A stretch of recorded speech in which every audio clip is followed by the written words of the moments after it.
Fumée, chapitre 9. Litvinov ne tint pas sa promesse de passer plus tard. Il lui sembla qu'il valait mieux ajourner sa visite. En entrant, le lendemain vers midi, dans le salon qui lui était si connu, il n'y trouva que les deux petites, Victorine et Cléopâtre. Après les avoir embrassées, il leur demanda si Irène Pavlovna allait mieux et si on pouvait la voir. Irinochka est sortie avec maman, répondit Victorine, qui, bien que zézéant, était la plus hardie. Comment? Elle est sortie? Répéta Litvinov, et il sentit quelque chose frémir doucement au fond de sa poitrine. Est-ce que ce n'est pas l'heure où elle s'occupe de vous, où elle vous donne des leçons? Irinochka ne nous donnera plus de leçons, répondit Victorine. Elle ne nous en donnera plus, répéta après elle Cléopâtre. Et votre père est-il à la maison? Demanda Litvinov. Papa n'est pas à la maison, et Irinochka est malade. Toute la nuit elle a pleuré. Elle a pleuré? Oui, elle a pleuré. Et Yegorovna me l'a dit, et ses yeux sont si rouges, si gonflés. Litvinov fit 2 fois le tour de la chambre, en grelottant comme s'il avait froid, et il rentra chez lui. Il éprouvait une sensation semblable à celle qui saisit l'homme regardant du sommet d'une haute tour. Il sentait comme un vertige, un étonnement hébété, un fourmillement de vilaines petites pensées, une terreur confuse, une attente muette, de la curiosité, une curiosité étrange, presque maligne, et dans la gorge, l'amertume de larmes qui ne peuvent pas couler. Sur les lèvres, l'ébauche d'un sourire ironique, et des supplications stupides, lâches, qui ne s'adressaient à personne. Oh, comme tout cela était cruel, humiliant. Irène ne veut pas me voir, ne cessait-il de se répéter. C'est évident, mais pourquoi cela? Qu'est-ce qui a pu se passer à ce maudit bal? Comment peut-on changer ainsi tout à coup, si subitement? Les hommes voient tous les jours la mort venir à l'improviste, mais ne peuvent s'accoutumer à cette soudaineté et la trouvent insensée. Ne rien me faire dire, ne pas vouloir s'expliquer avec moi. Grégoire Mikhaïlitch, cria une voix à son oreille. Litvinov se retourna. Devant lui, son domestique tenait un billet à la main. Il reconnut l'écriture d'Irène. Avant même de le lire, il pressentit un malheur, courba la tête et leva ses épaules comme pour se garantir d'un coup. Il prit enfin courage et déchira l'enveloppe. Sur une petite feuille de papier à lettres se trouvait ce qui suit. Pardonnez-moi, Grégoire Mikhaïlitch, tout est fini entre nous. Je vais à Pétersbourg. Je suis accablé, mais la chose est décidée. Telle était ma destinée, sans doute. Mais je ne veux pas me justifier. Mes pressentiments se sont réalisés. Pardonnez-moi. Oubliez-moi. Je ne suis pas digne de vous. Irène. Soyez généreux. Ne cherchez pas à me voir. Litvinov lut ces lignes et tomba sur le divan, comme si une main invisible l'y avait poussé. Il laissa échapper le billet, le reprit, le relut, marmotta « À Pétersbourg » et le laissa de nouveau échapper. Un calme étrange s'empara de lui. Il releva lentement les mains pour arranger les coussins derrière sa tête. « Ceux qui sont blessés à mort ne s'agitent plus, pensa-t-il. Comme elle est venue, elle s'est envolée. C'est fort naturel. Je m'y attendais. » Il mentait. Jamais il n'avait prévu pareille chose.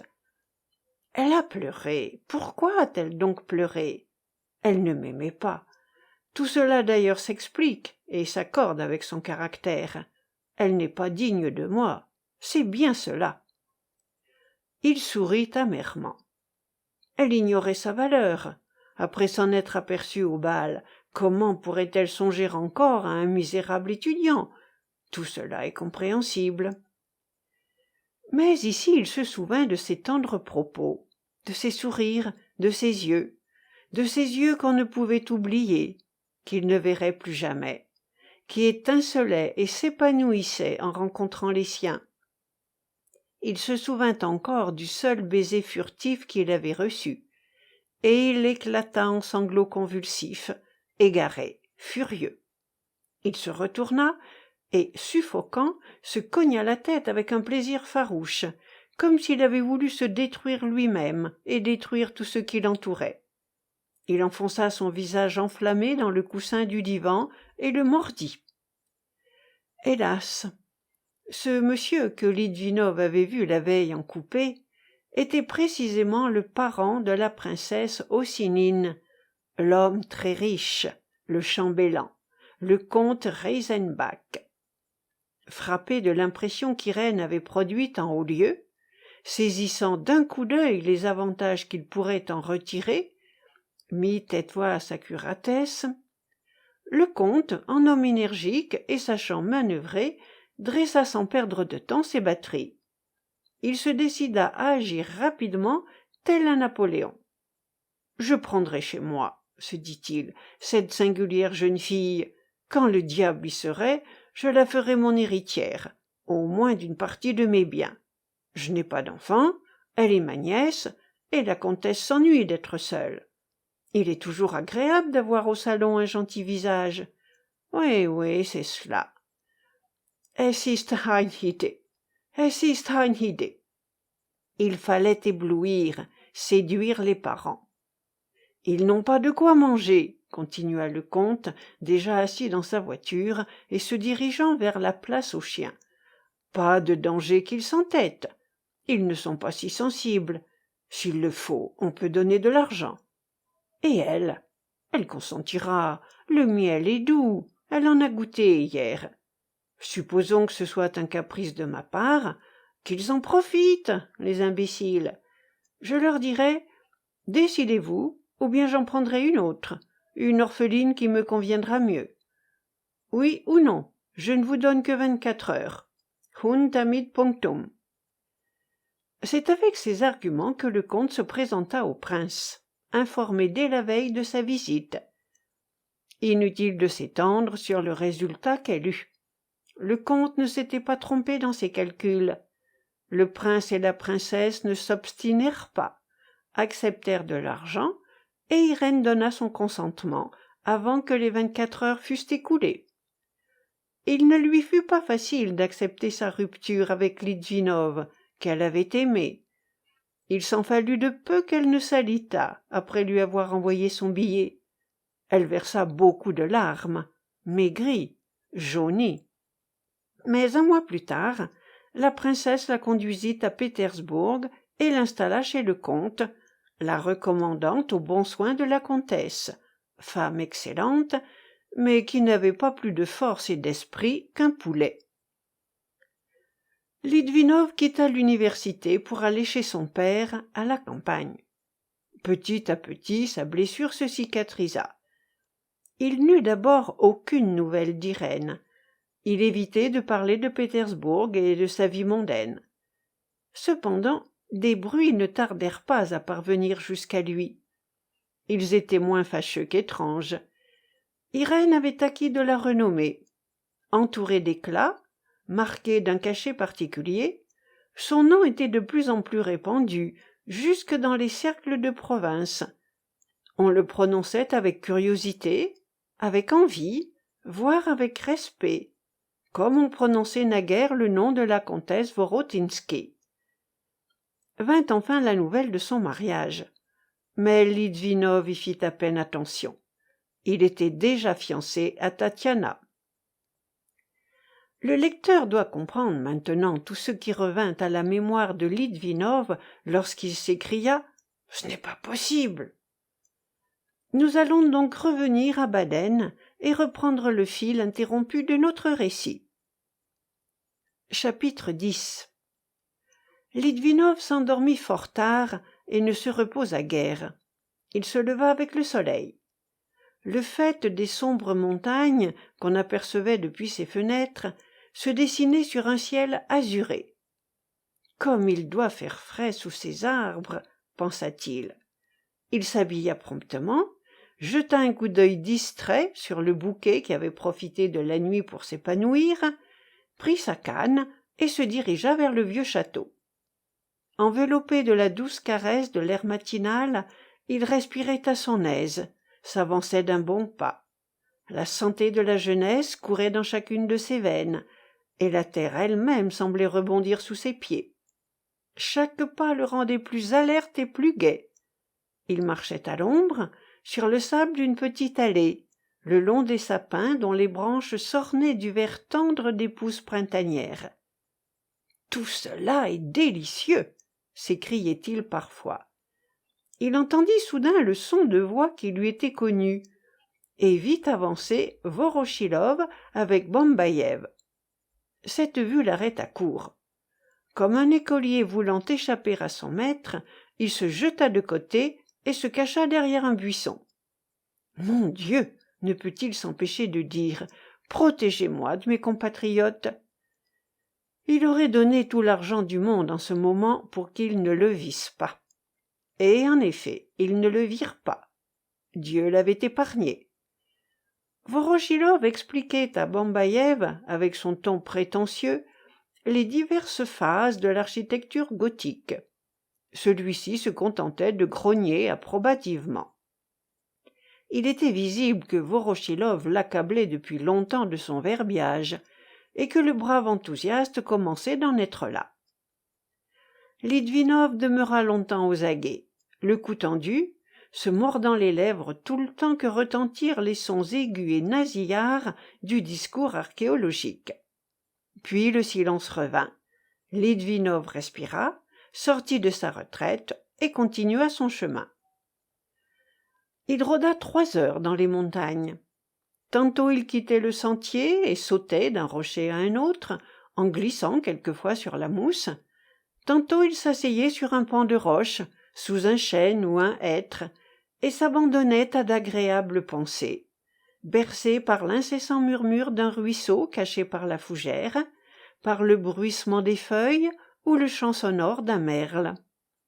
Un doux engourdissement finissait par le saisir. Des bras caressants semblaient l'enlacer furtivement. Il fermait involontairement les yeux et les rouvrait en sursaut. L'or et le vert des ramures lui apparaissaient dans un brouillard. Il lui venait un sourire, et il s'endormait de nouveau. Il eut envie de déjeuner et monta au vieux château, où, pour quelques creusets, on peut avoir un verre d'excellent lait avec du café. Mais il ne s'était pas encore établi devant une des petites tables peintes en blanc qui se trouvent sur la terrasse du château, qu'on entendit le halètement bruyant de chevaux fatigués, et qu'apparurent 3 calèches, d'où sortit une nombreuse société de dames et de messieurs.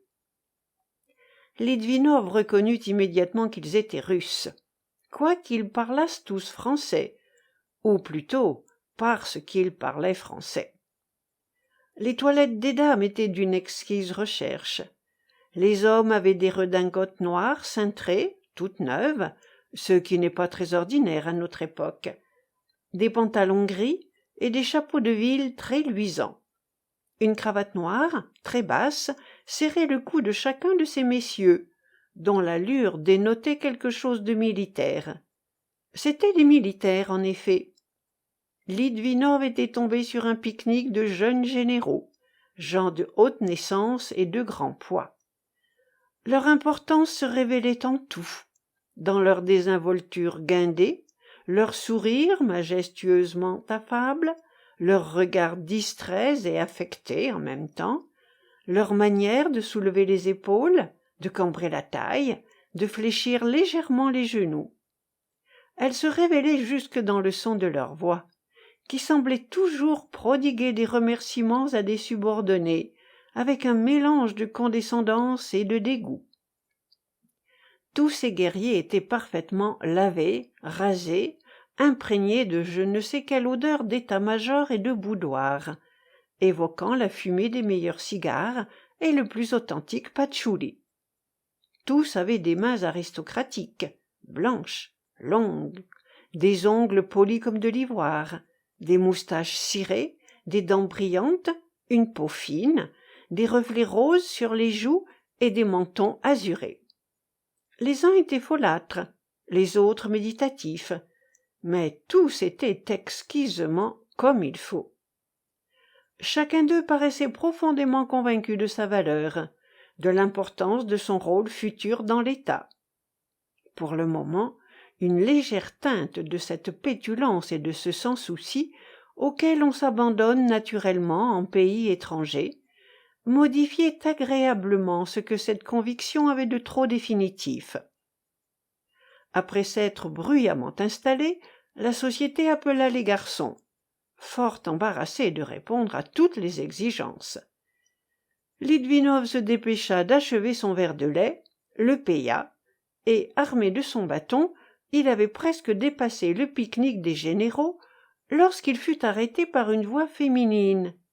« Grégoire Mikhaïlitch, ne me reconnaissez-vous pas ?» Il s'arrêta involontairement. Cette voix avait naguère trop souvent fait battre son cœur. Il se retourna et aperçut Irène.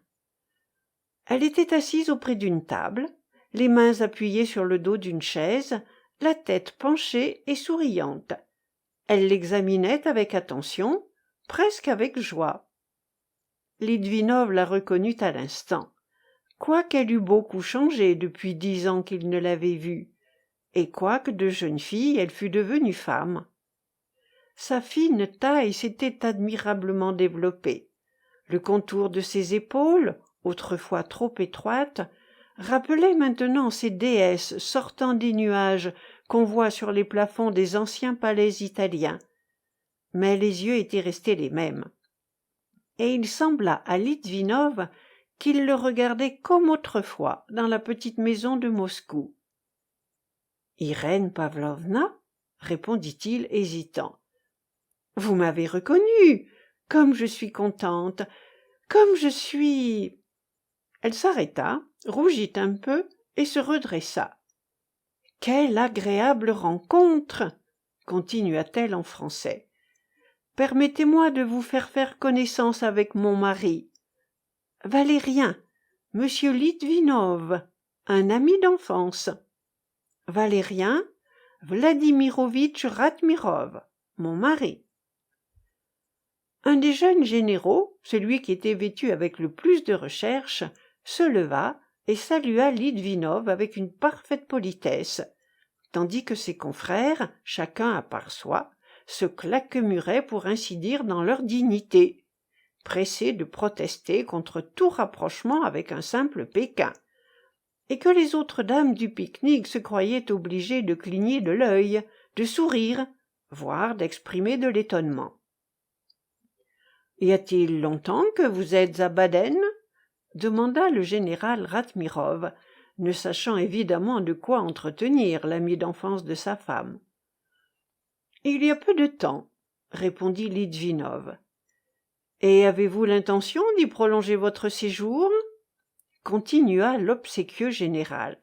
« Je ne suis pas encore décidé. »« Ah, c'est très agréable. » Le général se tut, Litvinov également. Tous deux tenaient leur chapeau à la main et se regardaient l'un l'autre à la hauteur des sourcils.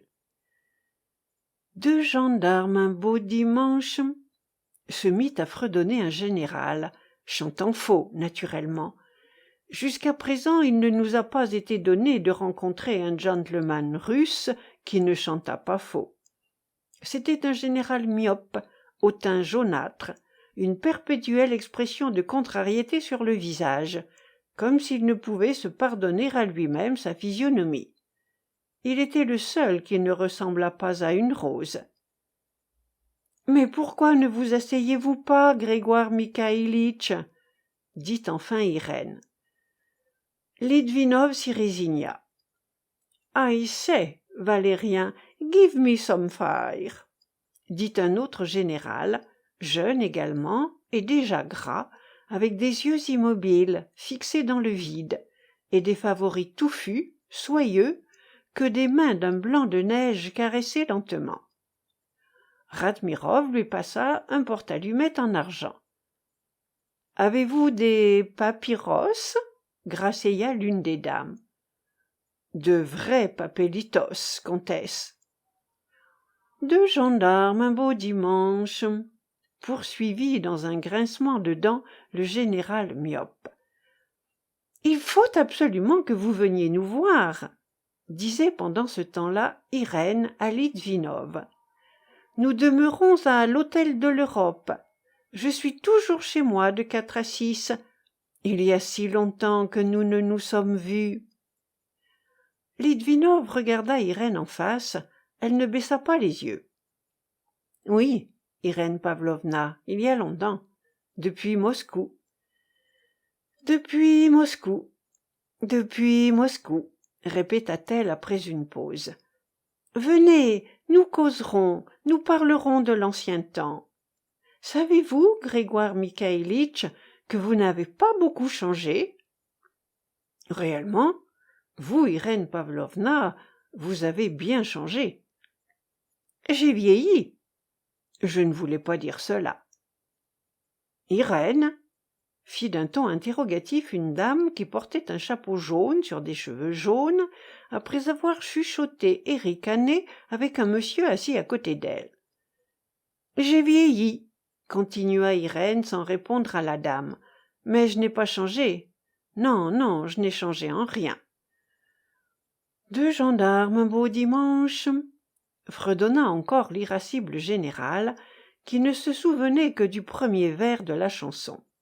« Cela picote encore, Excellence, » dit à haute voix le gras général au favori, faisant probablement allusion à quelque amusante histoire connue du beau monde.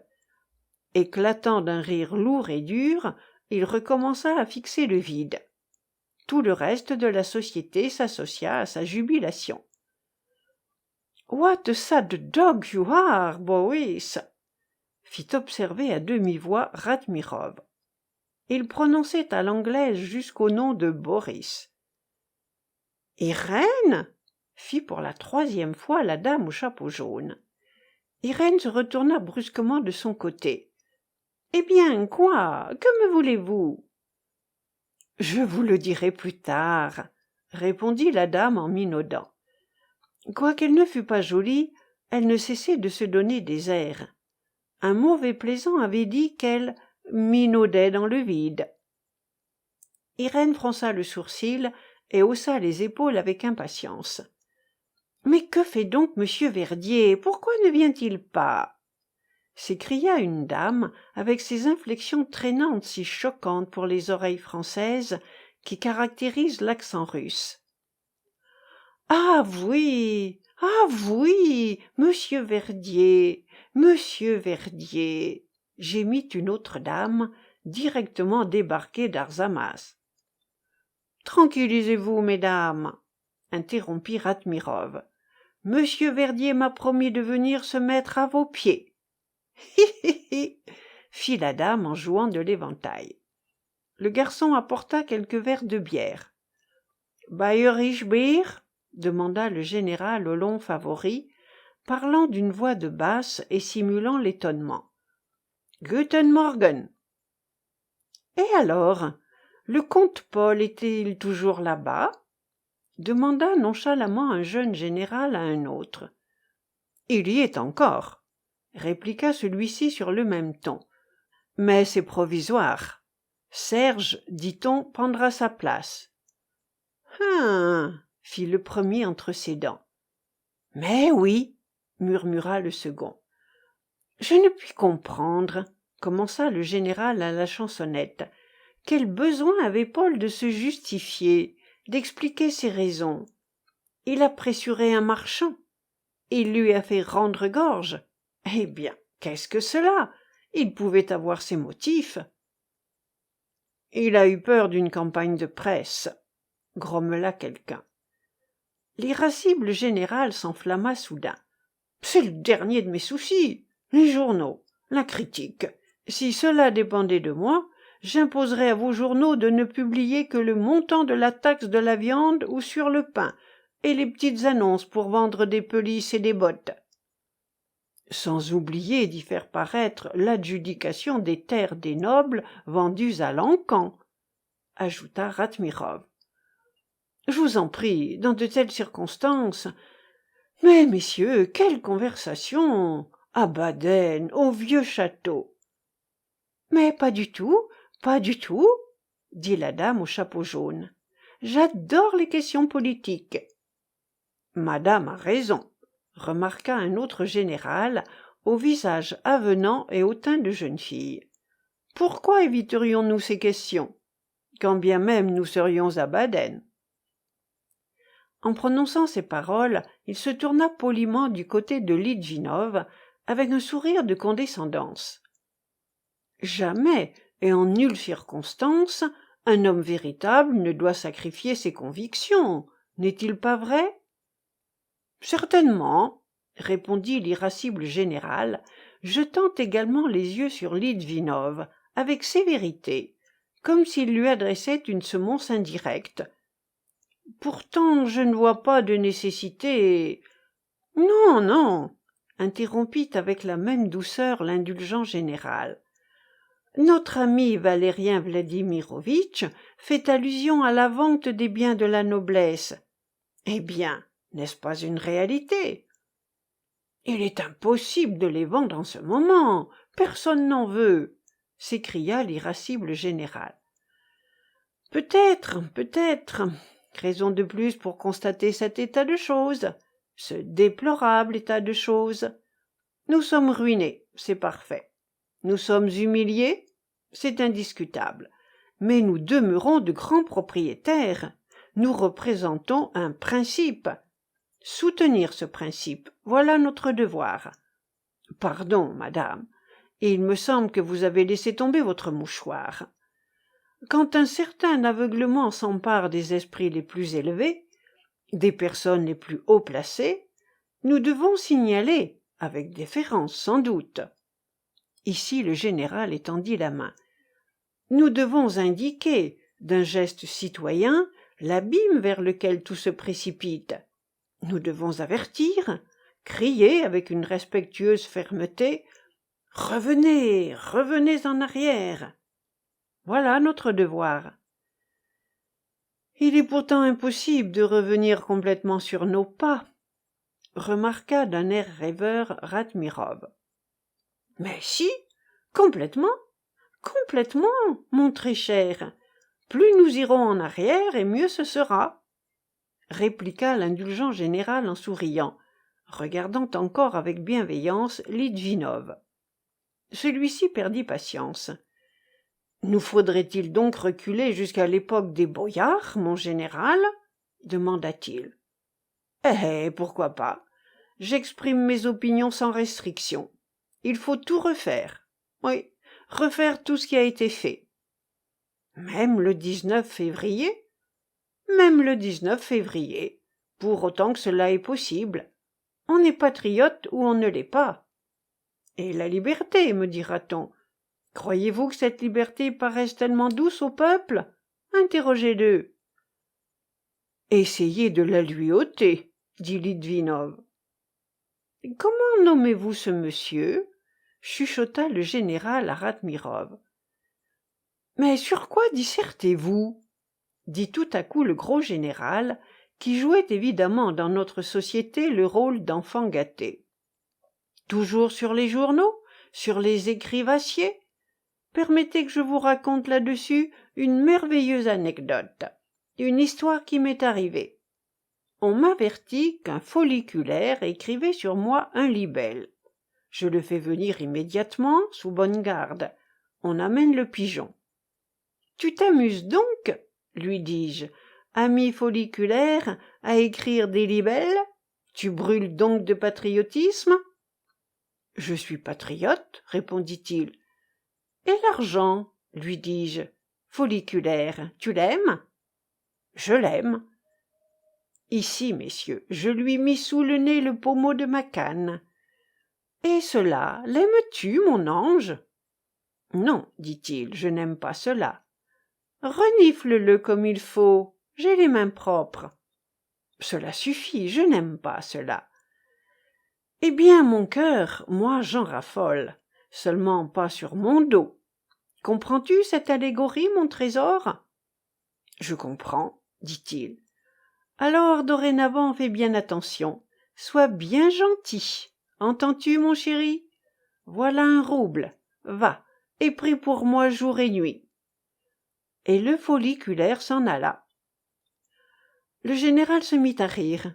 Tous lui firent écho, sauf Irène, qui ne sourit même pas, et jeta un sombre regard sur le narrateur. L'obligeant général secoua l'épaule de Boris. « Tu as inventé tout cela, mon très cher.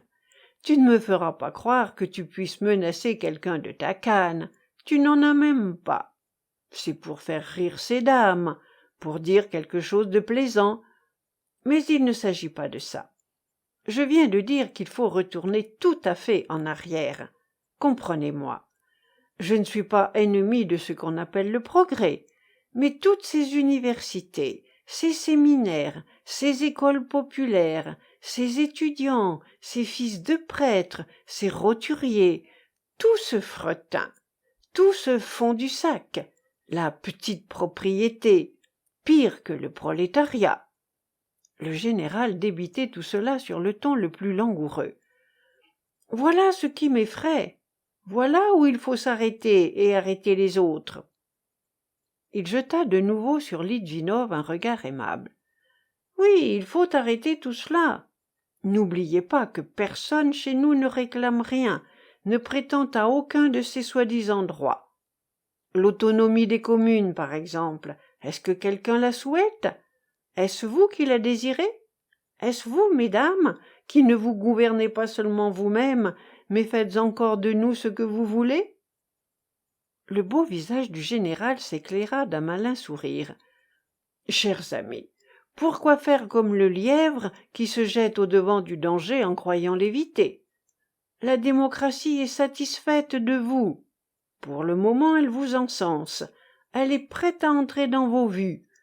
Mais c'est un glaive à deux tranchants. L'ancien système est meilleur, bien plus sûr. Ne laissez pas la racaille raisonner. Appuyez-vous sur l'aristocratie, qui seule est une force. Je vous certifie que les choses iront mieux. Quant au progrès, je n'ai absolument rien contre le progrès. Seulement ne nous donnez pas d'avocats, de jurés, ne touchez pas à la discipline militaire. Libre à vous, par ailleurs, de construire des ponts, des quais et des hôpitaux. Et je ne vois pas pourquoi les rues ne seraient pas éclairées au gaz. Ils ont mis le feu aux quatre coins de Pétersbourg. Voilà ce qu'ils appellent le progrès, s'écria l'irascible général. Je vois que tu es rancunier, lui dit le gros général en se dandinant. Tu ferais un excellent procureur général. Pour moi, avec Orphée aux enfers, le progrès a dit son dernier mot. Vous dites toujours des bêtises, cria d'une voix aigre la dame d'Arzama. Je ne suis jamais plus sérieux, madame, reprit le général avec encore plus d'emphase, que quand je dis des bêtises. C'est une phrase de monsieur Verdier, remarqua Irène à mi-voix. De la poigne et des formes, s'écria le robuste général. De la poigne surtout. Ce qui peut se traduire en russe par « Sois poli, mais casse-lui la gueule ». Ah, quel incorrigible gamin, fit l'indulgent général. Mesdames, veuillez n'en rien croire, il ne ferait pas de mal à une mouche, il se contente d'être le bourreau des cœurs. Non, Boris, commença Ratmirov après avoir échangé un regard avec sa femme. Plaisanterie à part, il y a ici de l'exagération. Le progrès est une manifestation de la vie sociale. Voilà ce qu'il ne faut pas perdre de vue. C'est un symptôme qu'il importe d'étudier. Oui, opina le gros général en fronçant le nez. Il est connu que tu vises à l'homme d'État. Nullement. Qu'y a-t-il ici de politique? Mais il faut bien reconnaître la vérité. Boris recommença à caresser ses favoris et à fixer le vide. La vie sociale est une chose très importante dans le développement du peuple, dans le destin, pour ainsi dire, d'une patrie. Valérien, interrompit Boris d'un ton sans réplique, il y a des dames ici. Je n'aurais pas cru cela de toi. Veux-tu donc faire partie d'un comité? Ils ont tous été interdits, grâce à Dieu, s'empressa de faire observer l'irascible général, et il se remit à chanter. Deux gendarmes, un beau dimanche. Ratmirov approcha de son visage un mouchoir de batiste et se tut de bonne grâce. Le doucereux général répéta « Le gamin, le gamin ». Boris, se tournant vers une dame, sans baisser la voix ni changer d'expression, lui demanda quand elle couronnerait sa flamme, car il était amoureux d'elle éperdument et souffrait le martyre. Litvinov se sentait de plus en plus mal à l'aise. Il était blessé dans sa fierté, dans son honnête et plébéienne fierté. Qu'y avait-il de commun entre lui, fils d'un infime fonctionnaire, et ces aristocrates militaires de Pétersbourg? Il aimait tout ce qu'il haïssait. Il haïssait tout ce qu'ils aimaient. Il le voyait trop clairement. Il le sentait de toutes les forces de son être. Il trouvait leurs plaisanteries plates, leur ton insupportable, leur manière frelatée. Dans leur amabilité perçait un mépris insultant. Et cependant il semblait intimidé par eux, par ces hommes, ses ennemis. Quelle sottise, se disait-il. Je les gêne, je leur parais ridicule. Pourquoi donc resterais-je ici? Allons-nous-en. La présence d'Irène ne pouvait l'arrêter. Elle n'éveillait en lui que des impressions pénibles. Il se leva et commença à prendre congé. « Vous vous en allez déjà ?» dit Irène. Mais après un moment de réflexion, elle n'insista pas et lui fit seulement promettre qu'il viendrait la voir. Le général Ratmirov lui rendit son salut avec la politesse qui le caractérisait, lui serra la main et le reconduisit jusqu'au bout de la terrasse. Litvinov avait à peine dépassé le coin de la première allée qu'il entendit des rires éclater.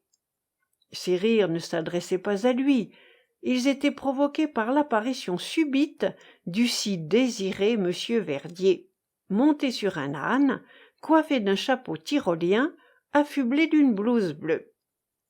Mais Litvinov se crut la cause de cette gaieté. Le sang monta à ses joues et ses lèvres se serrèrent, comme s'il venait d'avaler de la coloquinte. « Quels gens méprisables !» murmura-t-il, sans réfléchir que quelques instants passés en leur compagnie ne lui donnaient pas encore le droit de s'exprimer aussi sévèrement. C'était dans ce monde qu'était tombée Irène. Elle y vivait, elle y régnait. C'était pour ce monde qu'elle avait sacrifié sa dignité, foulé les meilleurs sentiments de son cœur. Apparemment, il fallait qu'il en fût ainsi. Elle ne méritait pas de meilleur destin. Comme il se réjouissait qu'elle n'ait pas eu l'idée de l'interroger sur ses intentions, ses projets, il aurait été forcé de s'expliquer devant ces gens, en leur présence.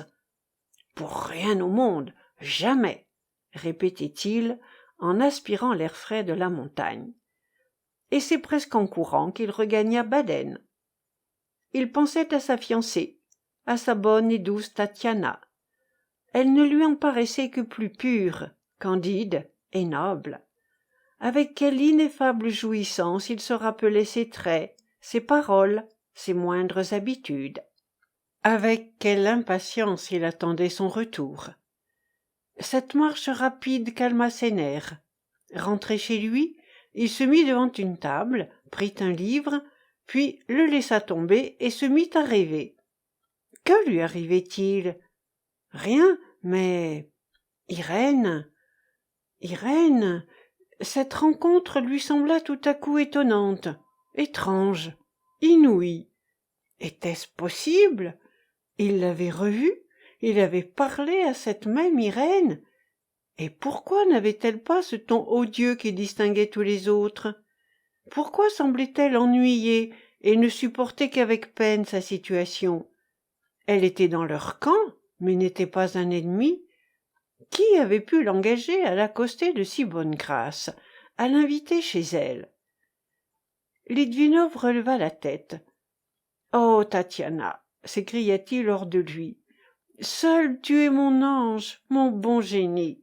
Je n'aime que toi, et je t'aimerai toujours. Je n'irai pas chez Irène. Que Dieu la bénisse, qu'elle s'amuse avec ses généraux. » Et il reprit son livre.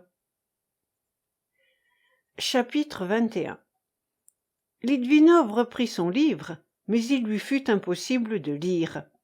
Il sortit, se promena un peu, écouta la musique, regarda jouer, revint chez lui, essaya encore de lire sans que cela lui réussît mieux.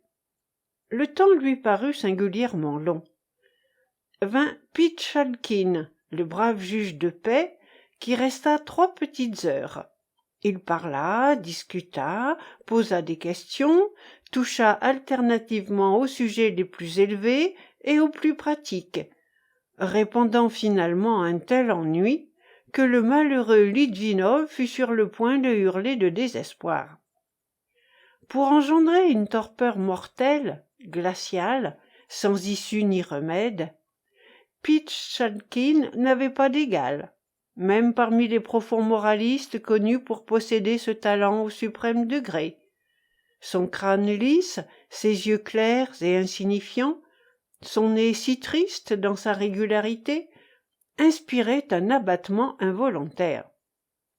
Sa voix de baryton, lente, endormie, semblait avoir été créée pour énoncer avec conviction et mesure des sentences comme celle-ci. 2 et 2 font 4, et non 5 ou 3. L'eau est humide, la bienfaisance est louable. Pour des opérations financières, le crédit est aussi indispensable à l'État qu'au simple particulier. Et malgré cela, c'était le meilleur des hommes. Mais tel est le destin de la Russie. Les meilleurs y sont assommants. Pitchalkin se retira. Il fut remplacé par Bindasso, qui lui demanda effrontément 100 florins. Litvinov les lui prêta. Pourtant, loin de s'intéresser à Bindasso, il se sentait pour lui de la répugnance, et il pouvait être certain de ne plus revoir cet argent alors qu'il en avait besoin. « Pourquoi donc le donna-t-il » demandera le lecteur. Peut-être trouvera-t-il une réponse à cette question dans sa propre vie. Que de fois chacun de nous n'a-t-il pas agi de même? Bindasso ne se donna pas la peine de remercier Litvinov, se fit apporter un grand verre d'Affenthaler, vin rouge de Baden, et sortit, sans s'essuyer les lèvres, martelant le sol de ses lourdes bottes. Quel dépit ne ressentit pas Litvinov en voyant la large nuque de l'insolent s'éloigner. Le soir, il reçut une lettre de Tatiana, qui l'informait que, suite à une indisposition de sa tante, elle ne pourrait arriver à Baden avant 5 ou 6 jours. Cette lettre lui causa une forte contrariété et augmenta son désappointement. Il se coucha de bonne heure dans de mauvaises dispositions d'esprit. Le lendemain, dès l'aurore, sa chambre s'emplit de ses compatriotes. Bambaïev, Vorochilov, Pitchalkin, 2 officiers, 2 étudiants de Heidelberg arrivèrent à la fois et ne s'en allèrent que vers l'heure du déjeuner, quoiqu'ils eussent bien vite dit tout ce qu'ils avaient à dire et s'ennuyassent visiblement. Ils ne savaient littéralement que devenir. Ils commencèrent par parler de Goubariov, qui venait de repartir à Heidelberg et qu'il fallait rejoindre. Puis ils philosophèrent, effleurant la question polonaise. Vint ensuite le tour des maisons de jeu et des anecdotes scandaleuses. La conversation s'engagea enfin sur les hommes remarquables par leur force physique, leur embonpoint et leur voracité. Les plus vieilles histoires refirent surface. On cita le diacre qui avait fait le pari d'avaler 33 harengs, le soldat qui rompait sur son front un nerf de bœuf. Ce fut à qui on compterait le plus. Pitchalkin lui-même dit, en bâillant, qu'il avait connu en Ukraine une paysanne qui pesait, le jour de sa mort, plus de 600 livres, et un propriétaire qui déjeunait de 3 oies et d'un esturgeon. Bambaïev ne manqua pas l'occasion de tomber en extase. Il déclara qu'il était lui-même de consommer un mouton entier, pourvu que les sauces fussent bonnes. Et Vorochilov avança quelque chose de si ridicule que tous se turent, se regardèrent dans le blanc des yeux, prirent leurs chapeaux et se retirèrent. Resté seul, Litvinov voulut s'occuper. Mais la tête lui tournait. Il ne put rien faire et perdit encore sa soirée. Le lendemain matin, il s'apprêtait à déjeuner lorsqu'il entendit frapper à sa porte. « Mon Dieu !» pensa-t-il, « voici encore un de mes amis d'hier. » Et ce ne fut pas sans émotion qu'il dit « Herein !» La porte s'ouvrit doucement et Potouguine entra dans la chambre. Litvinov s'en réjouit fort. « Voilà qui est aimable !» dit-il en serrant avec force la main du visiteur inattendu. « J'aurais été vous voir si vous aviez voulu me dire où vous demeurez. Asseyez-vous, je vous prie, posez votre chapeau. Asseyez-vous. » Potouguine ne répondait pas à ces affectueuses paroles. Il demeurait debout au milieu de la chambre, souriant et secouant la tête. L'accueil cordial de Litvinov l'avait visiblement touché, mais il y avait dans l'expression de son visage quelque chose d'embarrassé. « Pardonnez-moi, » balbutia-t-il. « Assurément, c'est toujours avec plaisir, mais on m'a dépêché vers vous. »« Voulez-vous dire, » dit d'un ton de reproche Litvinov, « que vous ne seriez pas venu sans cela ?»« Oh non, mais peut-être ne me serais-je pas décidé à vous déranger aujourd'hui si on ne m'avait prié de passer chez vous.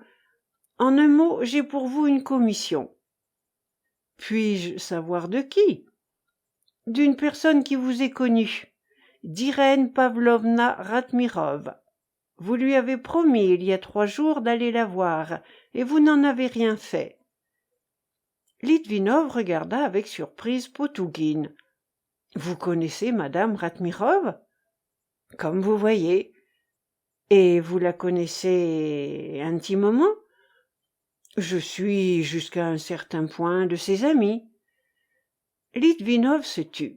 « Permettez-moi de vous demander, reprit-il, si vous savez pourquoi Irène Pavlovna désire me voir. » Potouguine s'approcha de la fenêtre. « Je le sais jusqu'à un certain point. Autant que j'en puis juger, elle a été très heureuse de vous revoir et voudrait renouer de précédentes relations. »« Renouer ?» répéta Litvinov. « Excusez mon indiscrétion, mais permettez que je vous pose encore une question. Savez-vous de quelle nature étaient ces relations ? » ?»« À vrai dire, je l'ignore, mais je présume, » ajouta Potouguine en se tournant inopinément vers Litvinov avec une expression affectueuse. « Je présume qu'elles étaient excellentes, car Irène Pavlovna a fait de vous un grand éloge, et j'ai dû lui donner ma parole que je vous amènerai. Viendrez-vous ? » ?»« Quand ? » ?»« Maintenant, tout de suite. » Litvinov écarta les bras. « Irène Pavlovna, » continua Potouguine, « suppose que... comment vous dire cela ? Que ce milieu dans lequel vous l'avez vu l'autre jour ne doit pas vous être fort sympathique, mais elle m'a chargé de vous dire que le diable n'est pas aussi noir qu'on le dépeint. » Cette comparaison s'applique-t-elle précisément à ce milieu ? Oui, et en général. Mais vous-même, Sozont Ivanitch, quelle est votre opinion sur le diable ? Je pense, Grégoire Mikhaïlitch, qu'il n'est pas, en tout cas, tel qu'on le dépeint. Est-il meilleur ? Pire ou meilleur, il est difficile d'en décider, mais il n'est pas ce qu'on dit. Eh bien, partons-nous. Reposez-vous d'abord un peu. Je vous avoue qu'il me paraît toujours un peu étrange. Oserais-je vous demander ce qui vous paraît étrange ? Comment avez-vous pu devenir l'ami d'Irène Pavlovna ?» Potougine reprit modestement. « Avec ma figure, ma situation dans le monde, c'est en effet invraisemblable. Mais vous vous en souvenez, Shakespeare a écrit « Il y a bien des choses au ciel et sur la terre, Horatio, que n'a pas rêvé votre philosophie. » Prenons une métaphore. Voici un arbre. Il n'y a pas un souffle de vent. Il est impossible qu'une des feuilles de la branche inférieure touche l'une de celles de la branche supérieure. Mais que vienne l'orage, tout se confond et les deux feuilles peuvent se toucher. Ah, il y a donc eu des orages. Je crois bien, comme si on pouvait vivre sans cela. Mais laissons de côté la philosophie, il est temps de partir. Litvinov hésitait toujours. « Seigneur !» s'écria Potougine avec une grimace comique. « Comme sont devenus aujourd'hui les jeunes gens. Une femme ravissante les appelle, leur dépêche un messager, et ils font des histoires. C'est une honte, monsieur, une honte. Voici votre chapeau, et Wurstwarz, comme disent nos amis les bouillants allemands. » Litvinov demeura encore un moment dans l'incertitude, mais finit par prendre son chapeau et sortit avec Potougine. Chapitre 12. Ils se dirigèrent vers un des plus confortables hôtels de Baden et demandèrent la générale Ratmirov. Le Suisse prit d'abord leur nom, puis répondit « Die Frau Fürsten ist zu Haus ». Il les précéda dans l'escalier, frappa à la porte et les annonça. Die Frau Fürsten les reçut immédiatement. Elle était seule. Son mari était allé à Karlsruhe pour voir un dignitaire russe des plus influents qui était de passage. Irène était assise à une petite table et travaillait à un canevas, lorsque Potougine et Litvinov franchirent sa porte. Elle s'empressa de mettre son ouvrage de côté, repoussa la petite table, se leva. Une vive satisfaction se peignait sur son visage. Elle portait une robe du matin. Les contours de ses épaules et de ses bras se dessinaient gracieusement sous une étoffe légère. Ses cheveux, négligemment tressés, tombaient à demi sur son cou. Elle jeta sur Potougine un rapide regard, chuchota un « merci » et, tendant la main à Litvinov, elle lui reprocha aimablement d'oublier une vieille amie. Litvinov voulut s'excuser. « C'est bien, se hâta-t-elle de dire, et après l'avoir forcé à se débarrasser de son chapeau, elle le fit asseoir. Potougine s'assit également, mais prétexta aussitôt une affaire pressante pour se retirer, en promettant de revenir après dîner. Irène lui jeta de nouveau un rapide regard, lui fit un signe de tête amical, mais ne le retint pas. Dès qu'il fut sorti, elle se tourna vivement vers Litvinov. « Grégoire Mikhaïlitch, » lui dit-elle en russe, avec son timbre doux et argenté, « nous voici enfin seuls. Je puis vous dire que je suis bien contente de notre rencontre, parce qu'elle me donne la possibilité, et disant cela, elle le regardait droit dans les yeux, de vous demander pardon. » Litvinov frissonna. Il ne s'attendait pas à une aussi brusque attaque. Il ne prévoyait pas qu'elle amènerait si résolument la conversation sur le passé. « Pardon ? À quel propos ? » dit-il en balbutiant. Irène rougit. « À quel propos ? Vous le savez bien, » reprit-elle en se détournant légèrement. « J'ai été coupable à votre égard, Grégoire Mikhaïlitch, quoique, sans doute, telle était ma destinée. » Litvinov se souvint de sa lettre. « Je ne me repens pas, il est trop tard pour cela, mais vous ayant rencontré à l'improviste, je me suis dit que nous devions absolument redevenir des amis, absolument, et j'aurais beaucoup de peine si cela n'avait pas lieu. Voici pourquoi il me semble que nous devons nous expliquer une fois pour toutes, afin qu'à l'avenir il n'y ait plus entre nous aucune gêne. Vous devez m'assurer que vous me pardonnez, Sans cela, je supposerais que vous me conservez de la rancune. Voilà. C'est probablement une fatuité de ma part, car vous avez sans doute depuis longtemps tout oublié. Mais c'est égal. Dites-moi que vous m'avez pardonné. » Irène débita cette harangue sans reprendre haleine, et Litvinov remarqua que des larmes, de vraies larmes, brillaient dans ses yeux. « De grâce, Irène Pavlovna, s'empressa-t-il de lui répondre. Pourquoi vous excuser, implorer mon pardon? Le passé a fui comme l'eau, et il ne me reste qu'à être étonné de ce qu'au milieu de l'éclat qui vous entoure, vous ayez encore pu conserver le souvenir de l'obscur compagnon de votre jeunesse. »« Cela vous surprend » dit à voix basse Irène. « Cela me touche, » reprit Litvinov, « parce que je ne pouvais m'imaginer... »« Vous ne m'avez toujours pas dit que vous me pardonniez, » interrompit Irène. « Je me réjouis sincèrement de votre bonheur, Irène Pavlovna. Je vous souhaite toutes les félicités possibles. »« Et vous ne vous souvenez plus du mal ? » ?»« Je ne me souviens que des heureux moments que vous m'avez offerts autrefois. » Irène lui tendit ses deux mains. Litvinov les serra et ne les relâcha pas tout de suite. Ce seul attouchement emplit son cœur d'un trouble depuis longtemps oublié.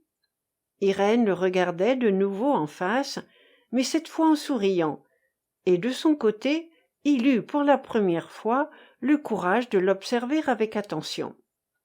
Il reconnut ces traits qui lui avaient été si chers, ses yeux si profonds avec leurs cils étranges, la façon dont ses cheveux étaient plantés sur son front, son habitude de tordre un peu les lèvres en souriant et d'imprimer à ses sourcils un mouvement à la fois drôle et charmant. Comme elle avait embelli! Quelle grâce, quelle force dans ce jeune corps féminin! Ni rouge, ni poudre, aucun fard sur ce pur et frais visage. Oui, elle était devenue une beauté. Litvinov se mit à rêver. Il la regardait toujours, mais ses pensées étaient déjà loin. Irène le remarqua. « Allons, voilà qui est bien, » dit-elle à voix haute. « Ma conscience est en repos à présent, et je puis satisfaire ma curiosité. »« Votre curiosité ?» répéta Litvinov sans comprendre. « Oui, je tiens à savoir ce que vous avez fait, quels sont vos plans.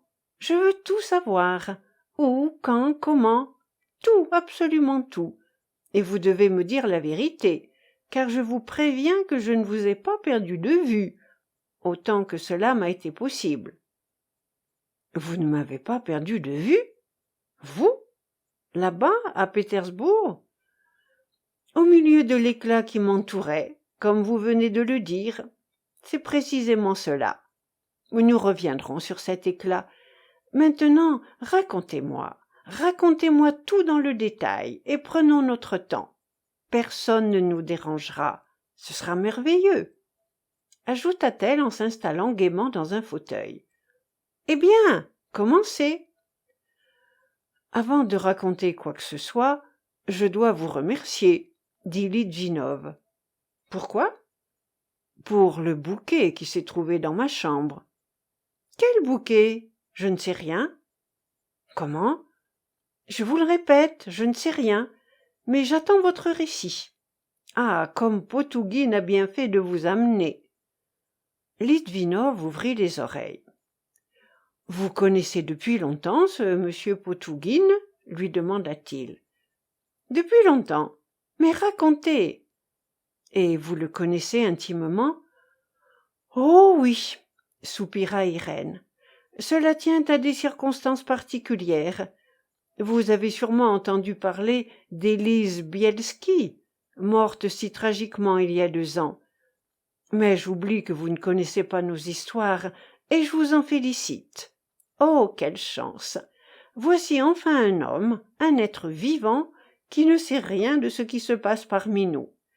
Et on peut s'entretenir avec lui en russe, dans un mauvais russe, mais toujours préférable à cet éternel, insipide, insupportable jargon français de Pétersbourg. Potougine, dites-vous, connaissait cette... Il m'est pénible de me rappeler cela, interrompit encore Irène. Élise était ma meilleure amie à l'Institut, et à Pétersbourg nous nous voyions sans cesse, au château. Elle me confiait tous ses secrets. Elle était très malheureuse, elle a beaucoup souffert. Potougine s'est admirablement conduit dans cette histoire, comme un vrai gentleman. Il s'est dévoué. C'est alors seulement que je l'ai apprécié. Mais nous voici à nouveau loin de notre sujet. J'attends votre récit, Grégoire Mikhaïlitch. Mon récit ne vous intéressera guère, Irène Pavlovna. Ceci n'est plus votre affaire. Souvenez-vous, Irène Pavlovna, que nous ne nous sommes pas vus depuis 10 ans, 10 longues années. Combien d'eau a coulé sous les ponts depuis ce temps? Pas seulement de l'eau, répliqua-t-elle avec amertume.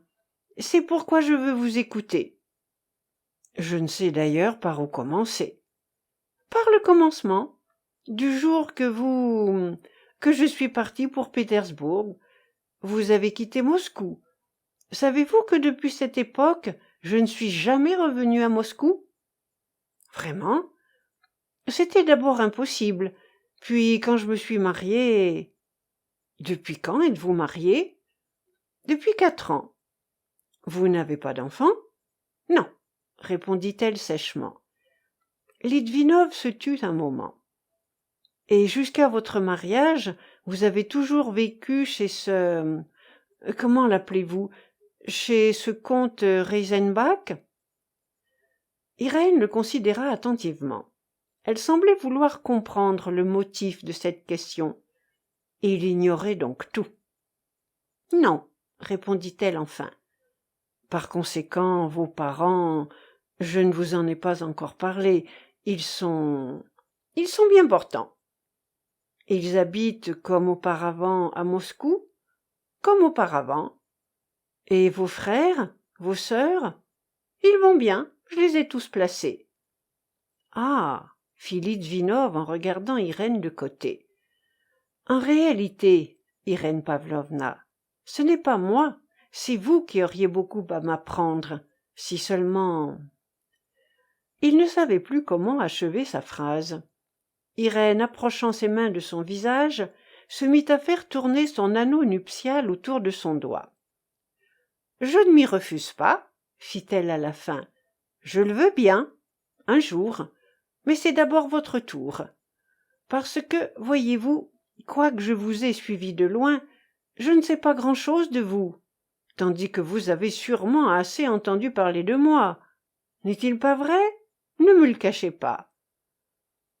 Vous occupiez, Irène Pavlovna, une place trop élevée dans le monde pour être à l'abri de tout commentaire, particulièrement en province, où l'on colporte toute espèce de bruit. Vous y avez ajouté foi? De quel genre était-il? Je vous avoue qu'il ne venait que très rarement jusqu'à moi, je vivais retiré. Vous avez cependant été en Crimée, dans les milices. Vous avez su cela? Comme vous voyez, je vous ai dit que je vous surveillais. Litvinov fut de nouveau déconcerté. Pourquoi donc, reprit-il à mi-voix, entreprendrais-je de vous raconter ce que vous savez déjà? Pour satisfaire mon désir, Grégoire Mikhaïlitch. Litvinov baissa la tête et commença à raconter, un peu confusément, ses très ordinaires aventures. Souvent il s'arrêtait, demandant grâce du regard. Mais elle exigeait implacablement la fin de son récit. Et ses cheveux rejetés derrière les oreilles, appuyés sur le bras de son fauteuil, elle semblait écouter chaque mot avec un redoublement d'attention.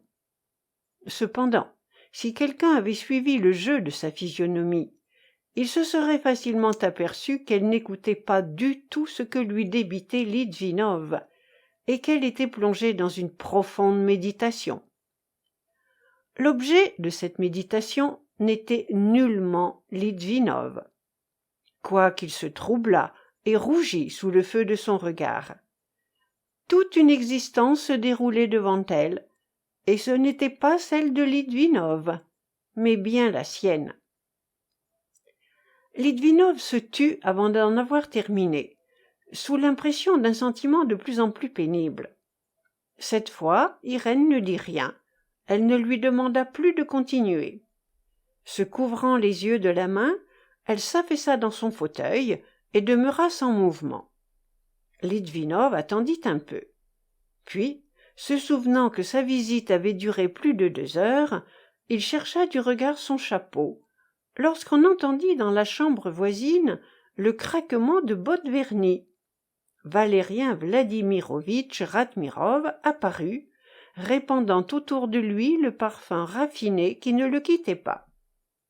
Litvinov se leva et échangea un salut avec l'aimable général. Irène laissa lentement retomber la main qui couvrait son visage et, regardant son mari, lui dit en français « Ah, vous voilà déjà revenu? Quelle heure est-il donc ?»« Près de 4 heures, ma chère amie, et tu n'es pas encore habillée. La princesse nous attendra. » Se tournant cérémonieusement du côté de Litvinov, il ajouta avec le ton courtois qui lui était habituel. « Il paraît qu'un aimable visiteur vous a fait oublier l'heure qu'il était. » Le lecteur nous permettra de lui communiquer ici quelques renseignements sur le général Ratmirov. Son père procédait indirectement d'un grand seigneur du temps d'Alexandre Ier et d'une actrice française. Le grand seigneur avait poussé son fils dans le monde, mais ne lui avait pas laissé de fortune. Et ce fils lui-même, le père de notre héros, n'avait pas eu le temps de s'enrichir. Il était devenu colonel et maître de police quand la mort vint le surprendre. Une année avant de mourir, il avait épousé une jeune et riche veuve qui était venue se mettre sous sa protection.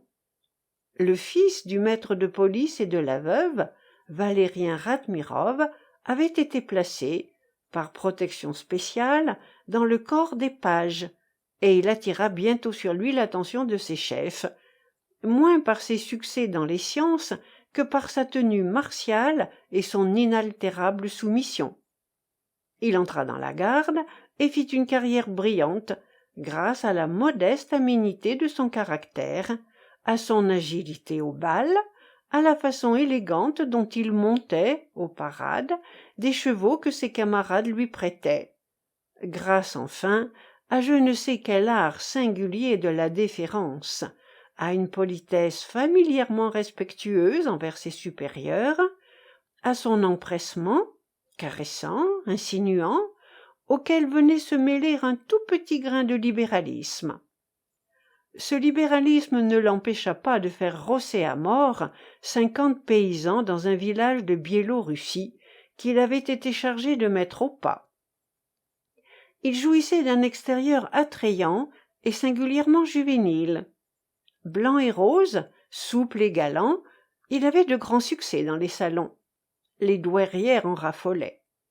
Prudent par habitude, silencieux par calcul, le général Ratmirov, semblable à l'abeille laborieuse qui extrait des sucs précieux des plus vilaines fleurs, ne cessait de fréquenter le grand monde, et sans instruction, sans morale, mais avec du flair, de l'esprit de conduite, et surtout avec l'inébranlable résolution d'aller aussi loin et aussi haut que possible, il voyait tous les obstacles tomber sur son chemin.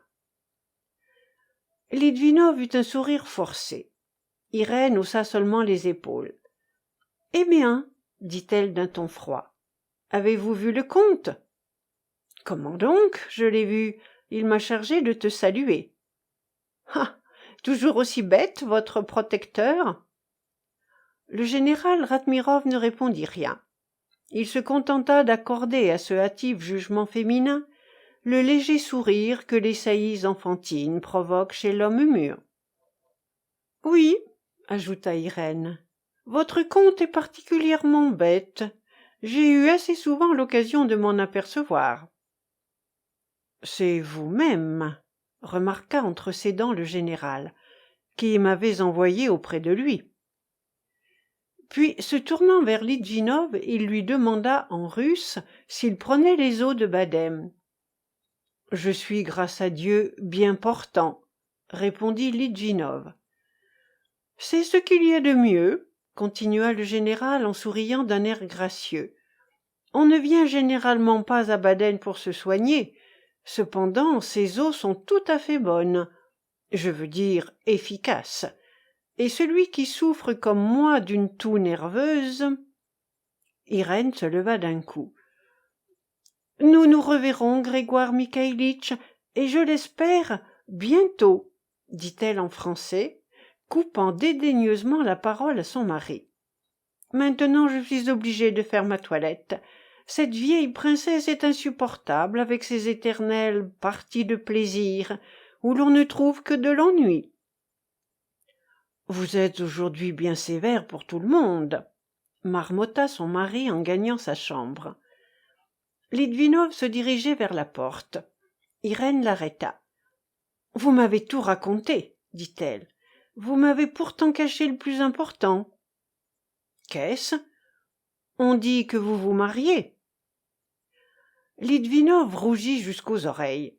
C'était intentionnellement qu'il n'avait pas parlé de Tatiana. Et il lui était fort désagréable qu'Irène eût découvert ses intentions de mariage, ainsi que son désir de les lui cacher. Il ne savait que répondre, tandis que les yeux d'Irène ne le quittaient pas.